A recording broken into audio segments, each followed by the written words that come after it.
공부하고 있습니다.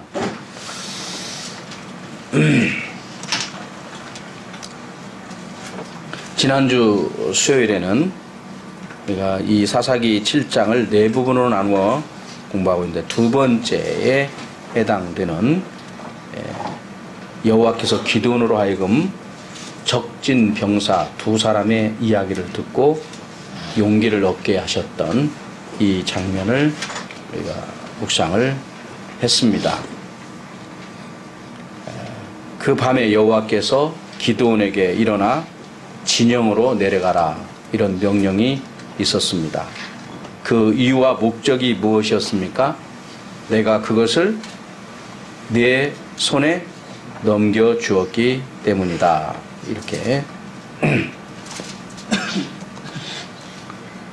말씀을 하셨습니다.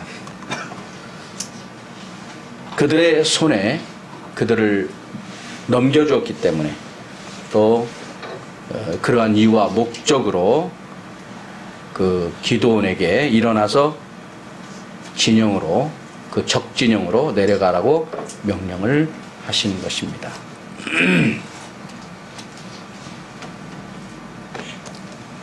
앞에서 보았듯이 여호와께서 그동안 얼마나 많은 미디안 연합군을 기드온의 손에 넘겨줄 것이라는 그 증표들을 보여주셨습니까? 여호와께서 친히 너는 가서 이 너희 힘으로 이스라엘 미디안의 손에서 구원하라, 이렇게 명령을 하셨고, 6장에서 보면 14절이죠.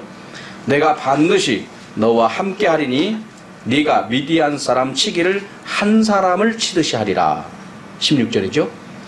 여호와의 사자가 손에 잡은 지팡이 끝을 내밀어 고기와 무기병에 대니 불이 바위에서 나와 고기와 무기병을 살랐고 여호와의 사자는 떠나서 보이지 아니했다. 이런 광경들도 친히 다 목도하고 경험했습니다. 21절이죠. 여호와께서 그에게 이르시되 너는 안심하라, 두려워하지 말라, 죽지 아니하리라. 자기 아버지에게 있는 바알의 제단을 헐며 그 곁에 아세라 상을 짓고 바알과 아세라 상을 완전히 파괴해 버렸습니다. 그 결과 여룹 바알과 다툼이라는 별명을 받은 일도 경험했습니다. 여호와의 영이 기드온에게 임하였죠. 기드온이 나팔을 불매 아비에셀이 그의 뒤를 따라 부름을 받았습니다. 기드온이 또 사자들을 온 므낫세에 두루 보내면서 모이도록 하니까 아셀, 스불론, 납달리 이런 곳에서부터 많은 무리들이 그의 명을 부름에 응하여서 올라와 그를 영접했습니다. 놀라운 광경들이죠. 기드온이 양털 한 뭉치를 타작마당에 두어 이슬이 양털에만 있고 주변 땅에는 마르는 증표를 요구하여 그 요구를 들어주신 일이 있습니다. 또 반대로 또다시 한번 반대로 이번에는 양털만 마르고, 아까는 양털만 이슬이 적게 하고, 이제는 양털만 마르고 주변 땅에는 다 이슬이 있게 해주실 것을 요구하고,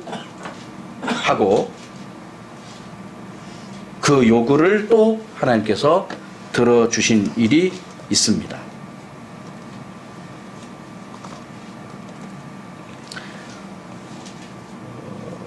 이게 6장 마지막 부분까지의 내용이죠. 누구든지 두려워 떠는 자는 길르앗산을 떠나 돌아가라, 이렇게 하라고 여호와께서 명령을 내렸고, 그 명령을 따라 그 백성들에게 명하니 22,000명이 돌아갔고 10,000명만 남았습니다. 이후에 다시 한번 여호와의 명령을 따라 걸러서 마침내 10,000명 중에 9,700명은 돌려보내고 300명만 남게 되었습니다. 등등 이와 같이 이러한 일련의 증표들을 통해서 확증을 거듭 보여주셨음에도 불구하고 지금 여호와께서 다시 사사기 7장 9절에서 무엇이라고 말씀하셨음을 보았습니까? 일어나 진영으로 내려가라. 내가 그것을 내 손에 넘겨주었느니라. 그 밤에 여호와께서 기드온에게 일어나 진영으로 내려가라고 하신 것입니다. 즉 적의 진영으로 내려가라고 하신 것입니다. 그 이유와 목적이 뭐라고요? 그 적 진영을 내 손에 넘겨주었기 때문이다 라고 하신 것입니다. 다시 말하면 여호와께서 기드온에게 다시 한번 확실한 확증을 얻게 하시려고 하셨던 의도가 있으셨던 것이죠. 10절에 보면 그것도 부족해서 여호와 하나님께서 기드온을 너무나 잘 아신지라 무엇이라고 말씀하셨습니까? 혼자 내려가기가 두려우면 부와 불화와 함께 그 진영으로 내려가라고 하셨습니다. 앞에서 그 일련의 일들을 통하여 기드온은 여호와 하나님으로부터 확증을 얻었습니다. 그리고 하나님의 명령에 따라 300명의 정예 특수부대 용사들까지 얻었습니다. 그러나 여호와 하나님께서 보시기에도 기드온이 그 적들의 수를 눈으로 직접 본다면 아직도 절망할 수밖에 없을 것이라고 하는 것을 잘 알고 계셨던 것 같습니다. 그래서 그 밤에 여호와께서 기드온에게 이르시되 그들이 하는 말을 들은 후에 내 손이 강하여져서 그 진영으로 내려가리라 이렇게 말씀하셨죠. 11절에 그들이 하는 말을 들은 후에 내 손이 강하여져서 그 진영으로 내려가게 될 것이다. 이런 말씀에 입각해서 묵상하고 추론해보면 주님의 마음을 읽고 당시에 주님이 보시는 기드온의 마음을 우리가 짐작을 하게 되는 것이죠. 이렇게 하나님의 뜻을 우리는 자꾸 새기고 우리 주님을 자꾸 묵상하면서 우리 주님을 더 깊이 풍성히 그리고 주님께서 하신 일들과 그런 행적들을 우리가 더 섬세하게 새기게 되는 것입니다. 기드온이 미디안의 연합군의 상상을 초월한 엄청난 수를 그가 마침내 친히 목도하게 되었죠. 주님의 명을 따라 자기의 부하 불화와 함께 여호와의 명을 따라서 적진을 정탐하려 내려갔을 때 그 헤아릴 수 없는 메뚜기의 많은 수와 같고 그들의 낙타의 수가 해변에 모래가 많음같이 많은 어마어마한 엄청난 광경을 보았던 것입니다. 바로 그때였죠. 기드온은 어떤 상황에 하나님의 놀라운 은혜를 경험하게 됩니까? 적 두 사람의 이야기를 여호와께서 말씀하신 그 사실이 눈앞에 벌어지는 광경을 보고 듣게 된 것입니다. 13, 14절이죠. 그러다 기드온이 어떻게 했습니까? 여호와의 생각은 적중했고 기드온은 주님의 목적하시고 명하신 대로 마침내 그 꿈과 해몽하는 말을 듣고서 비로소 본격적으로 그동안 준비한 대로 힘을 얻어 이스라엘에게 명령을 내리고 적극적으로 작정을 수행하기 시작하는 것입니다.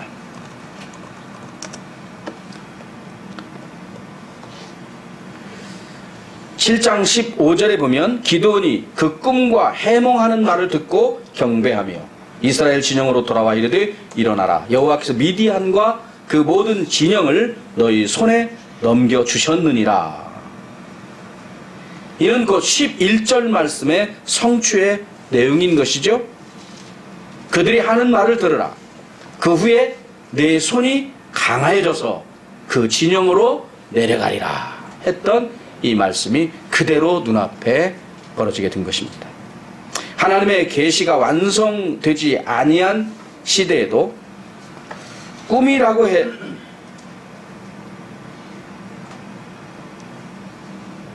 해서 항상 꿈이 하나님의 계시라고 하거나 함부로 해몽 운운하는 것은 매우 터무니없는 일이라는 말씀을 드렸습니다. 하나님의 계시가 완성된 시대에는 말할 것도 없지만 하나님의 계시가 꿈으로 주어지던 시대에도 모든 꿈을 다 하나님의 계시로 보는 것은 전혀 맞지 않는 것이었습니다. 오늘 우리가 신명기 13장의 말씀을 보았지 않습니까? 하나님께서 당신의 계시를 주시던 시대에는 특별한 경우에 꿈을 통해 당신의 뜻을 계시하시기도 하셨습니다. 분명한 사실입니다. 그리고 그 꿈의 계시는 꼭 믿는 사람에게만, 믿는 사람을 통해서만 하신 것은 아닙니다. 하나님께서 필요하시고 원하시면 전혀 믿지 않는 사람들에게도 주시기도 하셨습니다. 이런 점을 잘 아셔야 합니다. 그러니까 설령 하나님의 꿈의 계시를 받았다 하더라도 그 계시가 자기에게 임했으니 곧 나는 구원받은 사람하고는 전혀 상관이 없는 경우도 있다. 그러므로 하나님의 계시 자체가 주어지는 그것이 곧 그 사람의 생명이 있다, 하나님의 자녀다, 생명이 있는 자다라는 증표는 될 수가 없었다. 애초부터 하나님 나라에는. 그런데 오늘날 어떤 신비로운 하나님의 계시와 같은 환상이라든지 꿈이라든지 남다른 신비로운 어떤 체험과 그런 경험을 하면 곧 이것은 무조건 하나님의 계시이고 하나님의 자녀 가운데 나는 특별한 어떤 사람인 것처럼 생각하는 자들이 역사 안에 지금 이 시대도 그렇거니와 적지 않게 있어 왔습니다. 아니 구약시대에 벌써 신명기 13장을 보더라도 그 시대에도 그런 자들이 얼마든지 있었다는 것을 알 수 있지 않습니까? 그리고 수많은 하나님의 자녀들이 그런 것을 분별하지 못하고 신비롭기만 하면 그냥 그것을 따랐습니다. 뿐만 아니라 그들이 말하는 대로 기적이 일어났습니다. 이적이 눈앞에 벌어집니다. 사람들은 흔히 생각합니다. 하나님께서 주신 것이 아니면 어떻게 이런 일이 일어날 수 있는가? 이건 틀림없이 하나님이 주신 것이 틀림없다. 왜? 증거는 그가 말한 그대로 기적과 이적이 우리 눈앞에 지금 일어나고 있지 않느냐? 성경을 덮어놓고 있습니까? 지금 펼치고 있습니까? 성경은 신명기 13장은 뭐라고 말씀하고 있습니까? 거짓 선지자요, 거짓 영인데 그가 꿈을 꿨고 그 꿈을 꾼 대로 말을 하고 그 자체는 거짓말이 아닙니다. 그리고 그것에 그 자는 압도되어져, 지배되어져서 자기가 진정한 하나님의 선지자라고 착각을 하고 자기가 말한 대로 그 모든 이적과 표적을 일으켰습니다. 기적을 일으켰습니다. 표적이라기보다도 기적을 일으켰습니다. 기이한 일, 기적, 이적이라는 것은 사람으로서는 상상할 수도 없는 일들이 눈앞에 벌어지겠다는 것입니다. 엄격히 말하면 표적이라는 말과는 좀 다릅니다. 표적이라고 하는 것은 하나님께서 그가 하나님의 사람인 것을 오히려 표시해서 주는 것, 이런 때에 쓰이는 말이고요. 하여튼 신기합니다. 사람들이 볼 때 이건 사람이 하는 일이 아니다, 어떤 신만이 할 수 있는 일이다, 이런 기적이 그대로 말한 대로 이루어질지라도 어떻게 하고 있습니까? 그를 따르지 말라고 이렇게 지금 신명기 13장은 말씀하고 있지 않습니까? 오늘날 그런 거짓 영에 사로잡혀서 오늘날 교회 안에 얼마나 많은 사람들이, 광신자들이 판을 치고 있고 마치 예수의 이름으로 무당 노릇을 하는 것, 이런 자들이 얼마나 세계적으로 지금까지도 있어 왔고 지금도 있는지, 주님 오시도록까지 있을 것을 성경은 우리에게 말씀하고 있습니다. 그러한 자들 앞에 모든 사람들이 모여서 자기의 미래를 말해주기를 기대하고 꼭 점쟁이 앞에 가서 하듯이 그가 말한 대로 신기하게 자기 눈앞에서 그대로 이루어지기를 바랍니다. 그리고 그대로 쪽집게처럼 맞춰낼 때에 그 그냥 그의 종이 되어져 버리고 맙니다. 그러면 이것이 하나님의 계시인가 아닌가 하는 것을 어떻게 판단한다는 말인가? 그런 게 아니라면, 그런 신비로운 사람으로 할 수 없는 환상 꿈, 이것도 아니고 하나님의 계시가 아닐 수가 있고, 무조건 아니다고 하면 안 되죠. 그렇게 주시는 경우도 있기 때문에 아닐 수도 있고 길 수도 있다 말이죠. 그리고 그 말 한 대로 이루어지는 그 기적과 이적이 앞에 벌어진다 해도 그것이 곧 하나님이 주신 것이다라고 판단할 수 있는 근거가 될 수 없다라고 했다면, 이것이 사실이니 그러면 우리는 그 판단을 어떻게 하는 것인가? 그 판단 기준은 무엇이라는 말인가? 명백하게 성경은 우리에게 가르쳐주고 있죠. 신명기 13장 1절에서 5절을 자세히 들여다보면 그 짧은 구절 안에도 명백하게 가르쳐주고 있는 것입니다. 자, 한번 묵상해 봅시다. 너무 중요하기 때문에 여러분, 오늘날 교회들을 이런 신비주의자들이, 이런 광신자들에 의해서 얼마나 많은 영혼들을 혼란케 하고 얼마나 많은 종교 지도자들이 되어져서 수많은 영혼들을 집어삼키고 농락하고 이런 일이 얼마나 많이 있는지 모릅니다. 여러분, 경히 듣지 마시기 바랍니다. 막연히 듣다가 여러분 눈앞에 어떤 사람이 막 그런 걸 이야기하고 막 기도를 하면 귀신이 나가고 병들어 끙끙 앓던 자가 그냥 뻘떡 일어나서 걷고, 그러면 과연 여러분이 안 움직일 것인가? 그래야 합니다. 그런 것에 의해서 바람에 나는 겨처럼 흉청흉청 이리 불고 저리 불고 이렇게 야단내서는 안 되는 것입니다. 그러기 위해서 여러분 깊이 들으셔야 됩니다. 그렇다 해서 그런 일만 있으면 무조건 그런 건 다 거부하버리라는 말은 아니잖아요. 또 그러니 쉬운 일이 아닌 것이고 깊이 새기지 않으면 안 된다는 말입니다. 너희 중에 선지자나 꿈꾸는 자가 일어나서, 분명히 언뜻 보면 선지자요 계시를 받은 자입니다. 근데 그 자가 일어나서 이적과 기사를 내게 보이고, 그가 내게 말한 그 이적과 기사가 이루어지고 그대로 현실적으로 너희가 알지 못하는 다른 신들을 우리가 따라 섬기자 말할지라도. 자, 여기에 키가 있죠. 그 자는 무엇을 말해요? 너희가 알지 못하던, 너희가가 누구예요? 이스라엘이죠.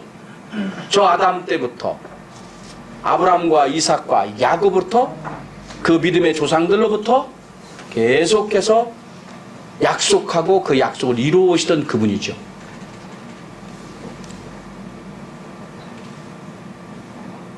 그분이 아닌 다른 신을 우리가 따라 섬기자, 이렇게 한다는 겁니다. 그 영이 그렇게 합니다. 말이 아닙니다. 말이 스피릿, 영. 말은 여호와라는 말을 쓰는 것입니다. 하나님이라는 말을 붙인다고요. 그렇죠? 말에 속으면 안 됩니다. 앞뒤에 문맥, 성격, 내용, 방향, 이걸 봐야 됩니다. 그 실체를 봐야 된단 말이에요. 그것이 그 하나님을 떠나게 만든단 말이죠. 그럴 때 너는 그 선지자나 꿈꾸는 자의 말을 어떻게 하지 말라고요? 청종하지 말라. 듣고 따르지 말라. 자, 그러면 여기서 일단 기적, 이적을 보면은 어떻게 됩니까? 분별할 수가 없죠? 그것은 그대로 이루어질 수 있다는 것이죠. 여기까지 했을 때 무엇을 이건 따라서는 안 된다라고 뭘로 구별하죠? 조상적부터 약속했던 그 신이 아닌 다른 신을 따르도록 할 때 이것은 따라서는 안 되는 것입니다. 왜 그러냐? 이유는 너희 하나님 여호와께서 너희가 마음을 다하고 뜻을 다하여 너희 하나님 여호와를 사랑하는 여부를 알려 하사 너희를 시험하심이니라. 그러니까 궁극적으로는 누가 지금 그 일을 허용하고 계십니까? 악한 영에게 하나님께서 허용하시고 계시다. 왜 허용하고 계십니까? 그 목적이 뭡니까?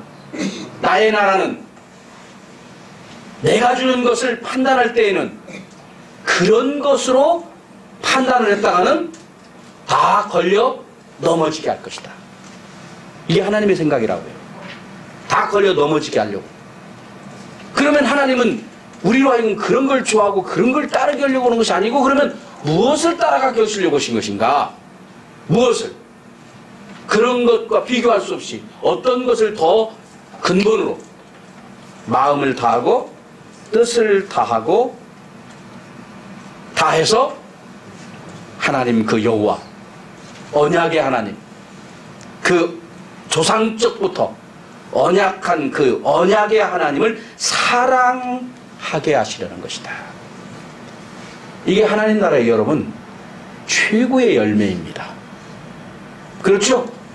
기적과 이적보다도, 그러니까 뭐가 더 중요합니까? 마음을 다하고 뜻을 다하여 하나님을 사랑하는 것이 더 귀중한 것입니다. 이게 지금 김 목사 같은 사람은 그런 능력이 안 나타나고 자기는 그런 능력 못 받아서 이게 지금 하는 얘기인가? 하나님의 말씀인가? 여러분 잘 기억하십시오. 김 목사는 그런 이적, 기적이 경험도 안 해보고 그런 은사도 없고 하니까 이러는 것인가?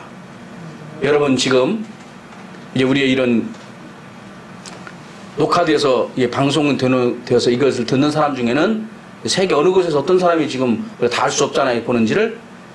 자기가 그렇게 은사 받았다고 꽤나 휘날리는 사람일수록 지금 그런 걸 궁금해할 것입니다. 하나님께서 저를 쓰셔서 놀라운 기적을 일으킨 경험도 있고 제 자신이 그런 체험 가운데 살기도 한 사람이죠. 함부로 무시하지 말라고.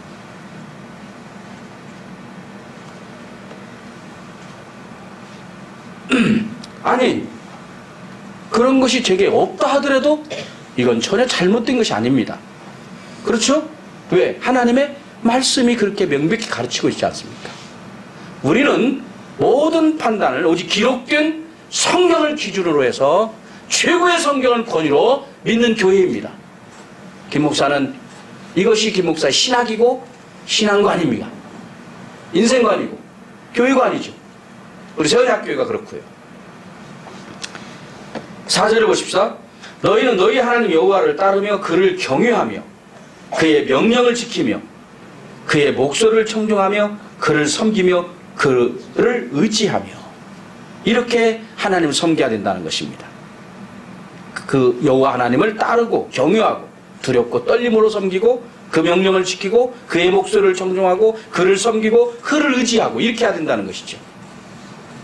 그러나 그러한 앞에 말한 그런 거짓 선지자, 그런 꿈꾸는 자는 죽이라. 꿈을 꾸고 말한 대로 기적을 일으키고 이렇게 하는 것이 분명한데 하지도 못하면서 거짓말한다는 말이 아닙니다. 그 영 자체가 거짓 영이라는 얘기를 하고 있는 것이에요. 주님을 경외하지 않게 하는 이 모든 것이 다 거짓 영입니다. 아무리 광명한 천사라도. 이것을 바울 사도에게 있어서 바울은 우리 앞에 나타난 천사라 하면서 나타난 것이 알지라도 오늘 현대인들 같으면 영화 같은 걸 많이 봐서 예수님 하면은 그 예수님에 대한 영화들에 의해서 많이 봐가지고 그런 어떤 사람이 탁 나타나면서 아우라가 확 눈부시게 태양이 비치면 이건 분명히 예수, 거기다가 내가 예수다 그러면 틀림없는 예수다고. 천사들이 막 그 옆에 날개 있고 막 이렇게 해서 호유하고 하면서 뭔가 신비로운 얘기를 하면은 그리고 그를 따라 어디로 신비한 데를 끌고 다니면서 막 사람으로서는 보지도 어디도 지상에서는 알 수도 없는 황홀한 어떤 그 엑스타지, 그 황홀한 세계로 막 끌고 쭉 내가 본 천국 갔다 왔다 이거죠. 그렇게 했다 할지라도 이것이 과연 천사인지 악령인지를 무엇으로 구분하라? 무엇으로 구분하라? 사도라 하더라도 자기가 전한 그 그리스도의 복음, 그 복음을 전하는지 다른 복음을 전하는지로 분별하라, 이렇게 말씀을 하신 것입니다. 믿으십니까? 이게 기독교의 본질입니다. 여러분이 붙잡아야 할 근본이에요. 여러분, 기적이 아무리 있어도 소용이 없다고요. 아니, 기적이 아무리 모든 게 없어도 괜찮다고요. 무엇이 가장 중요하다고요? 그리스도의 복음을 바로 붙잡고 이 복음을 최고로 여기는 이 신앙이 있어야 한다. 자나깨나 앉으나서나 먹든지 마시든지 무엇을 하든지 이 그리스도의 복음이 그의 뇌와 영혼과 그 중심의 주체가 되어져야 한다. 믿습니까? 주체가 되어져야 한다. 이외의 모든 것은 아무리 황홀하도 하더라도 그건 정신 나간 자들의 짓거리입니다. 기억하셔야 됩니다. 저는 주님의 신비와 기적을 절대적으로 믿는 사람입니다. 우리 교회는 믿죠? 그러나 그 어떠한 기적과 신비도 이 복음이 주체가 되지 않을 때 그 모든 것은 악마의 것으로 우리는 단호하게 취급합니다. 믿습니까? 그 모든 것들은 따라서 이 복음을 증거하기 위한 수단일 뿐이다. 믿습니까? 이런 것을 여러분 명확해야만 신앙이 안 흔들립니다. 악마에게 농락당하지 않습니다. 마지막으로 14절 하반절에서 보면 이스라엘 사람이 아닌 그 이방인 두 사람 중에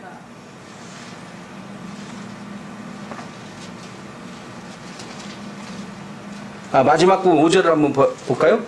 봤습니까?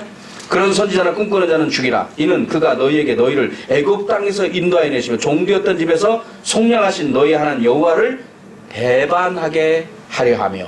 이것이죠. 아까 앞에 통하죠? 다른 신을 따라가게 한다 말이에요. 다른 신을 섬기게 하고자 하는 것.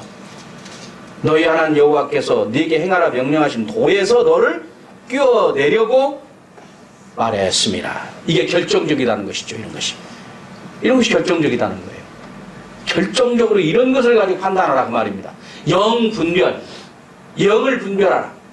오늘날로 보면 이게 그리스도의 영인지 악령인지를 무엇으로 구별해요? 복음으로 구별하라.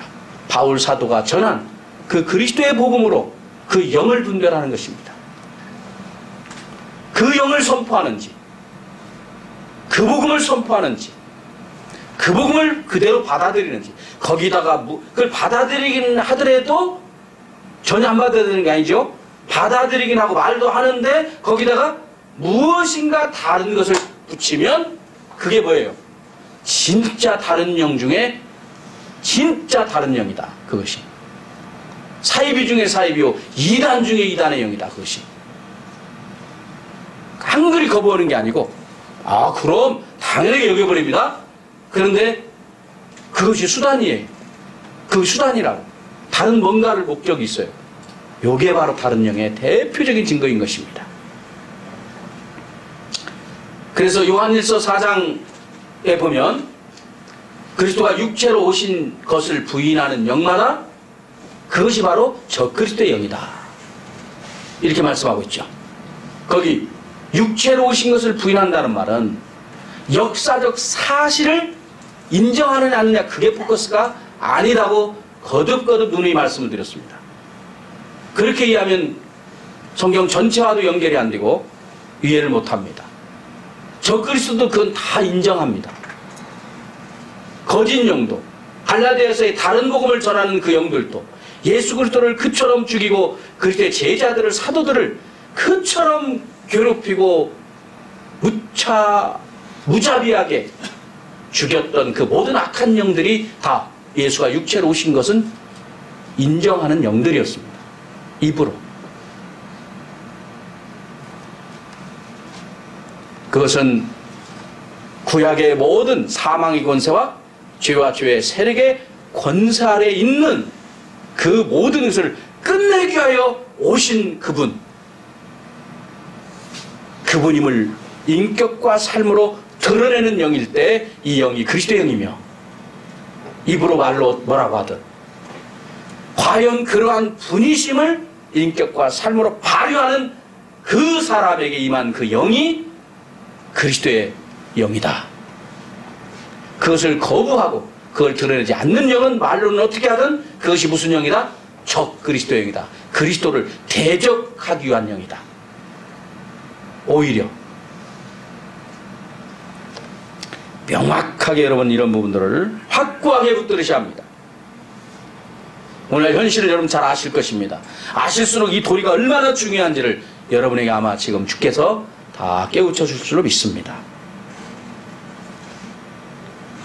마지막으로 14절 하반절에 보면 이스라엘 사람이 아닌 그 이방인 두 사람 중에 꿈을 해몽하는 자가 하나님이 미디안과 그 모든 진영을 그의 손에 넘겨주셨느니라 라고 하는 표현 속에 하나님이라는 표현을 쓴 것을 보았습니다. 여기 쓰인 하나님이라는 단어에 관해서 지난 시간에 잠깐 말씀을 드렸는데 오늘 이 단어가 성경에서 쓰여진 그 실예들을 함께 찾아보면서 좀 더 구체적으로 확인하는 시간을 갖고자 합니다. 하나님이라는 말은 원어로 무슨 말이라고 그랬죠? 어떤 단어라고 그랬죠? 원어로 엘로힘.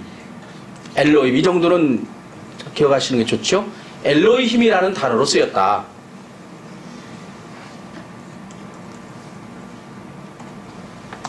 여기 사사기 7장 14절 하반절에 쓰인 엘로힘이라는 말은 병사들이었는지 주민들이었는지는 확실치 않지만 분명한 사실은 이스라엘 사람이 아닌 미디안 연합군 진영 쪽에 있는 이방인 두 사람 중에 그 한 사람의 꿈을 해몽해 주었던 그 사람이 꿈을 해몽하는 가운데 표현한 것은 분명한 것이죠.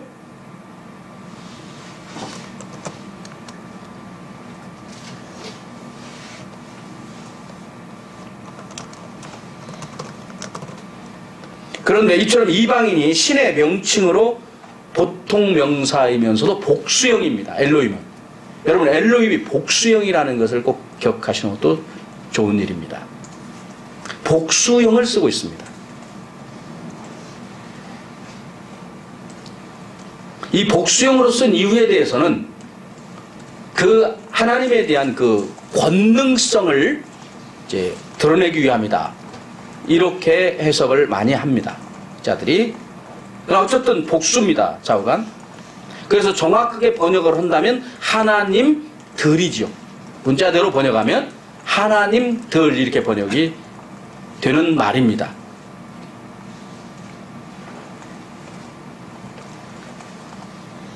이걸 이방인이 썼다. 이것은 당연한 일입니다. 왜냐하면 엘로힘은 이스라엘 사람들만 쓰는 말이 아니라 이방인들도 전능하신 분, 능력 있는 존재를 가리켜서 쓸 때에 이 엘로힘이라는 말을 썼기 때문입니다. 그러니까 엘로힘이라는 말의 뜻은 무슨 뜻이라고 그랬죠? 전능하신 분, 권능이 있는 존재, 이런 뜻을 가지고 있습니다. 그 말 자체의 뜻은. 따라서 우리말 하나님이라는 말은 한 분밖에 없는 분이라는 뜻이 아닙니다. 우리말로 하나님이라는 이 말도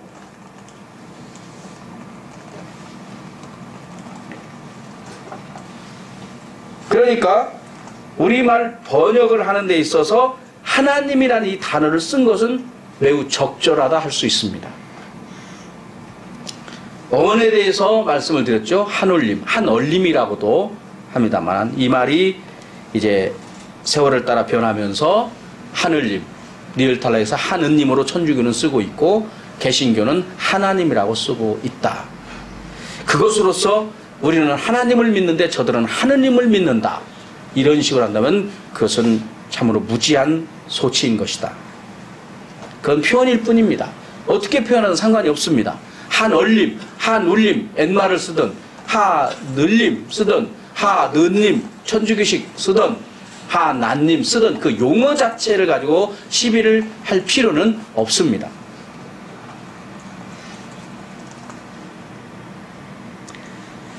하나밖에 없는 분이라는 의미와는 직접적으로는 아무런 상관이 없는 말입니다. 더 더군다나 복수이기 때문에 문법적으로 그대로 직역하면 하나님들로 번역이 되는 말이어서 더더욱 그 단어 자체가 한 분 이런 뜻은 완전히 거부되는 말입니다. 단수가 아니고 복수입니다. 그 말 뜻 자체가. 성경에 보면 엘로힘이라는 말이 전능하신 분, 능력 있는 존재라는 의미로 사람 중에 재판장에게도 쓰인 것을 볼 수 있다고 지난번에 말씀을 드렸는데, 구체적 성경 구절들을 말씀을 제가 안 드렸잖아요. 이 부분들을 좀 구체적 성경 구절 같이 찾아보도록 하겠습니다. 출애굽기 21장 6절에 상전이 그를 데리고 재판장에게로 갈 것이요 할 때 이 재판장이라는 단어가 엘로힘이라는 단어가 쓰여 있습니다. 원문에 정확하게. 출애굽기 21장 6절입니다. 따라서 이 단어의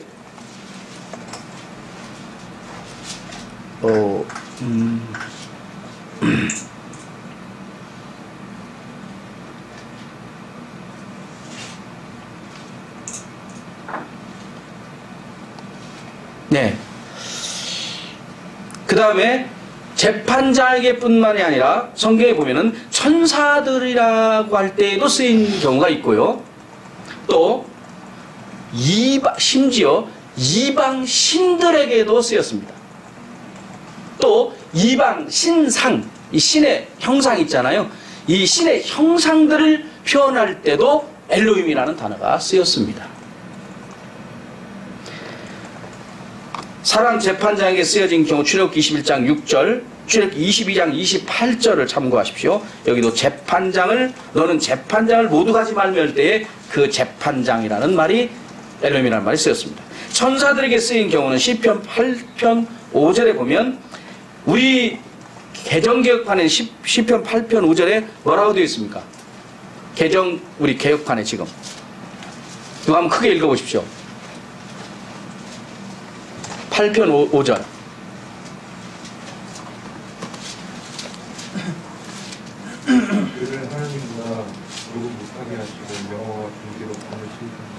아예 그렇게 번역이 됐죠. 하나님보다 이렇게 번역이 되어 있죠. 그를 하나님보다 주고 못하게 하시고, 이걸 인용한 구절이 히브리서에 있죠. 히브리서에는 뭐라고 되어 있습니까? 천사보다 조금 못하고, 이렇게 번역되어 있죠. 그리고 여러분 개정판에 보면 아마도 거기에 이 관주에 써서 밑에 써 있잖아요. 혹시 써 있죠. 예, 거기에 천사로라고 되어 있다고 되어 있죠. 예. 그 다음에 심지어 이방 신들에게 쓰인 경우인데요. 출애굽기 23장 13절에 보면, 내가 네게 이른 모든 일을 삼가 지키고 다른 신들의 이름을 부르지도 말며 할 때, 그 다른 신들이라고 했을 때 그 신들, 이게 바로 엘로힘, 복수형인 엘로힘이라는 단어가 쓰여져 있습니다. 우리말로 신들로 번역이 됐죠. 먼저 말씀을 드리면, 이 신이라는 말로 우리가 썼잖아요. 이 신자가 한자로도 무슨 신자를 씁니까? 우리가 쓸 때 우리말은 아니라 한자가 귀신 신자이고, 또 신령시라고도 쓰는 단어입니다. 흔히 귀신 신자로 쓰는 말입니다. 이 말을 우리 성경에 그냥 신이라고, 우리 말도 신이라고 썼죠. 신, 그 단어만 보면 이 단어도, 그러니까 우리나라에서도 귀신을 가리킬 때도 신이라고 쓰고, 우리 하나님을 지칭할 때도 이 신이라는 말을 쓰지 않습니까? 똑같은 의미예요. 엘로힘이라는 말도 그렇게 쓰였다 그 말입니다. 네. 근데 우리는 하나 이상하게 혼돈하지 않고 쓰지요? 뭐 때문에 혼돈하지 않고 쓸까요? 단어에 매여서 보지 않고 문맥을 따라 이해하기 때문에 아무 상관없이 쓰고 있지 않습니까?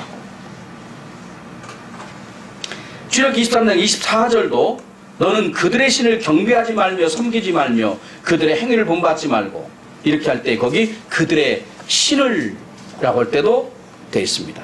그러니까 정확히 번역을 하면 신들 복수를 다 써야 맞겠죠. 번역해야. 출애굽기 23장 32절에 33절에도 보면은 거기도 그의 신들과 언약하지 말며, 그들과 그의 신들과 언약하지 말며, 33절에도 내가 그 신들을 섬기면 그것이 너의 올무가 되리라. 이런 말들이 전부 엘로힘으로 쓰여져 있다.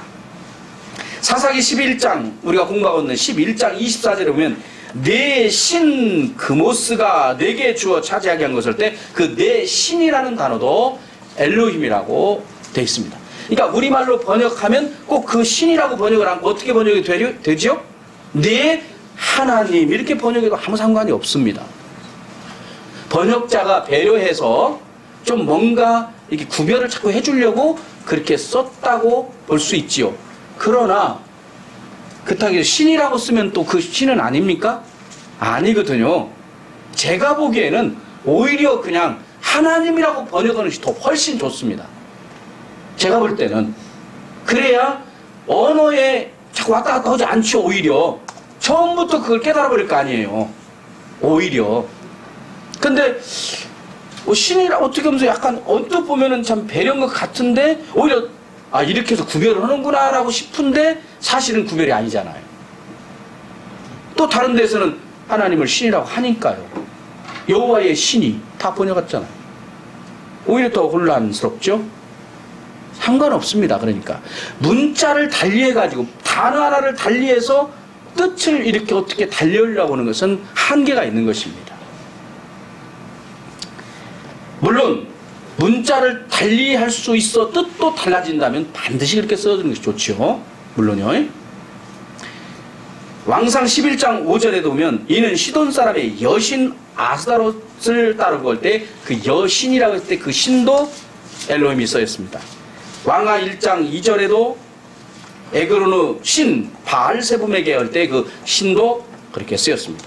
그 다음에 이방 신상들에게 쓰인 경우 신상들에게 우리가 잘 아는 창세기 35장 2절에 보면 야곱이 이에 자기 집안 사람과 자기와 함께한 모든 자에게 이르되 너희 중에 있는 이방 신들을 버리고 할 때 그 이방 신들 이방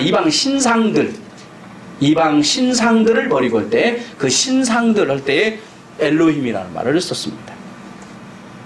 출애굽기 20장 23절에 보면 너희는 나를 비겨서 은으로나 금으로나 너희를 위하여 신상을 만들지 말고 여기 신상 나를 비겨서 이런 말 했잖아요. 그래서 신상을 만들지 말고 할 때에도 엘로힘이라는 말을 썼습니다. 신명기 7장 25절에 너는 그들이 조각한 신상들을 불사르고 그것에 입힌 은이나 금이나 탐내지 말며 취하지 말라 할 때에 이때에도 신상들 엘로힘으로 쓰였습니다. 잘 아시는 대로 영어에도 보면 G-O-D가 하나님 할 때에도 물론 잘 아시는 바와 같이 대문자로 쓰고 소문자로 씀으로써 우리가 믿는 이 기독교의 하나님을 대문자로 쓰고 그 밖에 모든 잡신들을 소문자로 G-O-D 써서 구별하자. 언제부터인지는 모르지만 그렇게 하고 있습니다. 미국 사람들은. 그러나 문자는 어쨌든 G-O-D 똑같이 씁니다. 그러면 어떻게 무엇으로 분별해야 하며 분별할 수 있는 것인가 하는 것이죠. 문자 자체로는 분별할 수가 없다. 그 답은 의외로 알면 매우 간단 명료하죠. 우리 교회가 그렇게 중요시 여기는 바 바로 앞뒤 문맥을 통해 하면서 그냥 알 수 있는 것이다. 전혀 어려운 것이 없는 것이다. 지금 하나님이라는 단어를 가지고 우리가 이런 이야기를 하고 있습니다만은 이 꼭 하필 엘로힘이라는 단어만 이겠는가라는 거죠. 하나님을 열을 생각하고 백을 생각하셔야 되죠. 그러니 이 단어를 잡아가지고 이걸 가지고 뭔가를 단어풀이를 가면서 이런 접근 방식으로 설교를 한다든지 성경을 해석하고 이렇게 한다는 것이 얼마나 언어도단이며 웃지 못할 일인가. 하나님이라는 이름 자체가 이러니 이런 것부터 좀 알아야 되지 않느냐 하는 것이죠. 따라서 하나님 하면 한 분이라는 말과는 직접적으로는 아무런 상관이 없다. 전능한 존재, 어떤 능력의 존재다 이 말이에요. 능력 있는 존재. 자, 이 능력 있는 분이라는 말 우리말로 풀어서 하나님이라고 그러면 쓰지 않고 그냥 능력 있는 분 이렇게 써도 된단 말입니다.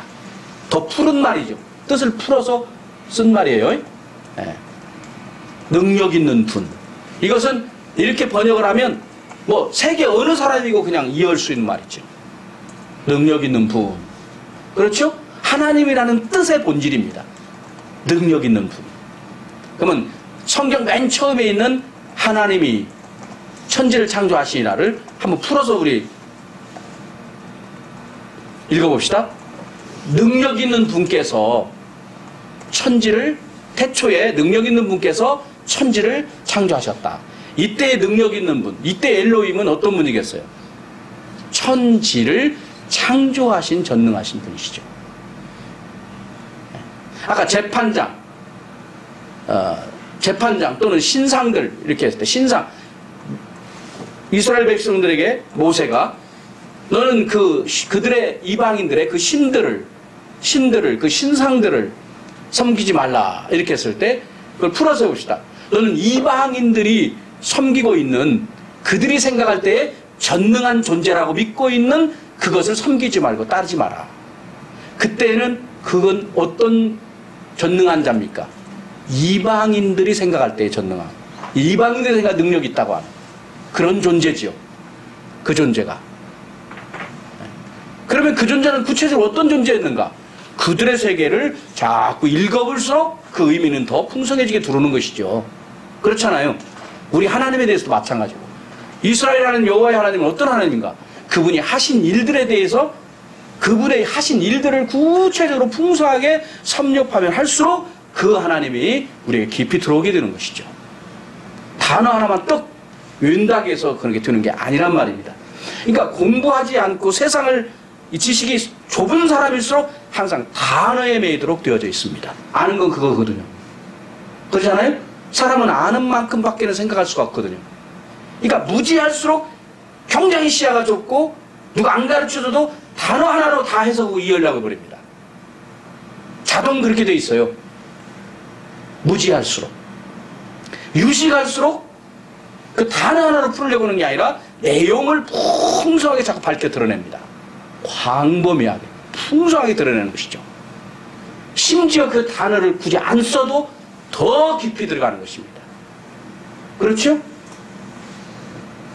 이런 상식적인 생각을 하십시다. 끝으로 야훼와 여호와에 대해서 말씀을 드렸죠. 또 아도나이, 여호와 하나님에 대한 별명이 아도나이라는 말이 있다고 그랬죠. 우리말로 주라는 말인데, 임금, 이 주인, 이런 말인데, 이 말은 어디서 나오게 된 거라고 그랬어요? 이것이 원래 여호와 야훼라고 기록된 부분을 이스라엘 사람들이 읽을 때 여호와 이름을 망령도 읽지 말라라고 하는 여호와의 말씀에 입각해서 그들이 생각할 때에 여호와 이름을 부른다는 것이 너무나도 두려워서 부르지 않게 되었고, 어느 때인가 대신에 아도나이라는 단어를 쓰기 시작했다.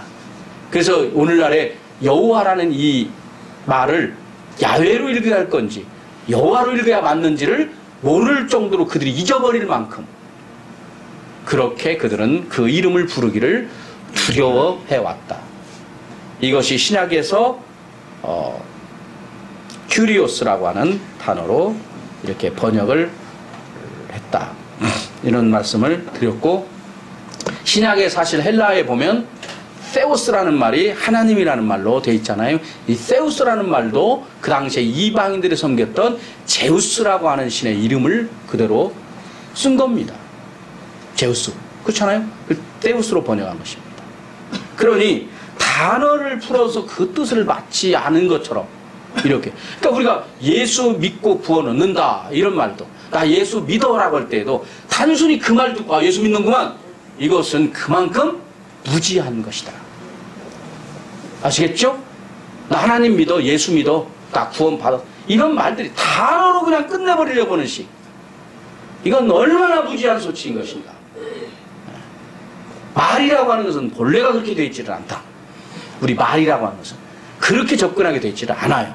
말이라는 것이 항상 더군다나 단어의 뜻은 언제나 그 앞뒤요 문장이 그 단어의 의미를 결정해 주는 것이지, 자기가 하나 단어 어떤 나름 자기 선입견이 있는 그 뜻을 하나 잡고 그 단어는 언제 어땠더라 하여튼 그 단어만 써는, 그 단어면 그 뜻인 것 같이 생각하는, 이것은 무지의 소치이다. 우리 그리스도인들은, 우리 세은학교는 특히 이런 부분을 확실하게 떠나버리시고 성경을 알더라도 어떤 표현을 하더라도 언제나 그 내용을 풍요롭게 하는 일을 힘써서 지혜가 열리고 우리 어린이들 공부할 때 그래서 여러분들이 영어 단어를 읽을 때도 여기서 지혜를 얻으란 말이죠. 단어 읽고 그것에서 뜻 달달달달 읽는 이런 방식보다는 문장을 읽으면서 단어를 이해하는 것이 훨씬 더 깊이 들어오는 것이다. 잊지 않고 그리고 쉽게 암기할 수 있는 것이다. 이런 것을 알 수 있는 것이죠. 우리가 하나님 나라의 교리나 도리를 배울 때에도 그러니까 주제별로 해서 딱딱딱딱 무슨 단어 맞추는 식으로 백날에 해서는 안 되는 것이고 그런 식으로 공부하니까 거기 가둬있단 말이죠. 성경을 자꾸 전체적으로 읽으면서 그렇죠? 전 경륜하에서 시야를 가지고 보는 이런 습관으로 드는 것이 기본적으로 옳은 것이다 하는 것이죠. 기도드립시다. 다 같이 이 시간